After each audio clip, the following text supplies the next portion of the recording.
2020. Indonesia memulai tahunnya dengan banjir di Jakarta kan? Namun, apa yang dunia akan mengingat kembali ketika tahun 2020 masuk ke pikiran? Wah, kita nggak usah ragu-ragu lagi ya.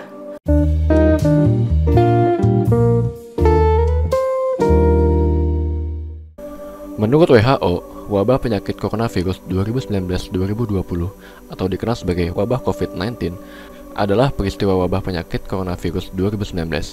Dalam bahasa Inggris, Coronavirus Disease 2019 disingkat menjadi COVID-19. Penyakit ini disebabkan oleh coronavirus jenis baru yang diberi nama SARS-CoV-2. COVID-19 pertama kali dideteksi di kota Wuhan, Provinsi Hubei, Tiongkok, pada bulan Desember 2019. Setelah beberapa orang mengalami pneumonia tanpa sebab yang jelas dan prosedur perawatan dan vaksin yang diberikan ternyata tidak efektif, kemunculan penyakit diduga berhubungan dengan pasar grosir-grosir makanan laut yang menjual hewan hidup. Sedikitnya 70% urutan genom SARS-CoV-2 sama seperti SARS-CoV. Sebelum saya lanjut, dikarenakan wabah coronavirus ini merupakan kejadian yang masih berlanjut, maka saya akan membagi videonya menjadi dua bagian. Di bagian ini, saya akan fokus bagaimana coronavirus menyebar dari negara aslinya, yaitu Cina. Kasus pertama yang diketahui dari coronavirus novel ditelusuri kembali pada tanggal 1 Desember 2019 di Wuhan, Hubei, Cina. Ada klaim yang mengutip dokumen pemerintah Cina menunjukkan bahwa korban pertama adalah seorang pria berusia 55 tahun yang jatuh sakit pada 17 November 2019. Dalam beberapa bulan berikutnya, jumlah kasus virus coronavirus di Hubei secara bertahap meningkat menjadi beberapa ratus orang. Sebelum meningkat pesat, pada Januari 2020, pada tanggal 31 Desember 2019, virus tersebut telah menyebabkan cukup banyak kasus pneumonia yang tidak diketahui untuk dilaporkan ke otoritas kesehatan di Wuhan, ibu kota Provinsi Hubei, Cina. Dan penyelidikan penyakit pun dimulai pada awal bulan berikutnya. Ini sebagian besar terkait dengan pasar grosir makanan laut Huanan yang juga menjual hewan hidup termasuk hewan liar. Akibatnya, virus dianggap memiliki asal zoonosis hewani. Selama tahap awal penyebaran coronavirus di Cina, jumlah kasus meningkat 2 kali lipat setiap 7,5 hari.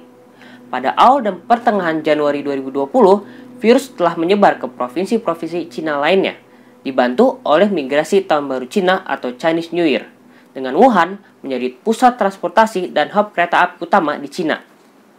Oleh karena itu, orang yang terinfeksi dengan cepat telah menyebar ke seluruh negeri Cina. Pada 20 Januari 2020, Cina melaporkan hampir 140 kasus baru dalam sehari, termasuk 2 orang di Beijing dan 1 di Shenzhen. Data resmi kemudian menunjukkan bahwa 6.174 orang telah mengalami gejala pada 20 Januari 2020. Kemudian, pada tanggal 30 Januari 2020, WHO menyatakan wabah itu sebagai wabah kesehatan masyarakat darurat dari kepedulian internasional. Direktur WHO, Tedros Adhanom, telah mempertahankan pujiannya atas tanggapan Cina terhadap virus tersebut pada 24 Februari untuk menghindari sejumlah besar kasus, meskipun penyakit ini berpotensi untuk mempertahankan transmisi masyarakat di wilayah dunia lainnya. Pada tanggal 26 Januari 2020, Partai Komunis dan pemerintah membuat langkah-langkah lebih lanjut untuk menahan wabah COVID-19, termasuk penyataan kesehatan untuk para wisatawan dan perubahan pada hari libur nasional. Pemerintah Cina memutuskan untuk memperpanjang liburan festival musim semi atau Chinese New Year untuk menahan wabah. Universitas dan sekolah di seluruh negeri juga ditutup. Langkah-langkah kerja jarak jauh atau remote work dilaksanakan di beberapa daerah Cina. Berbagai pembatasan perjalanan diberlakukan. Provinsi dan kota lain di luar Hubei memberlakukan pembatasan perjalanan.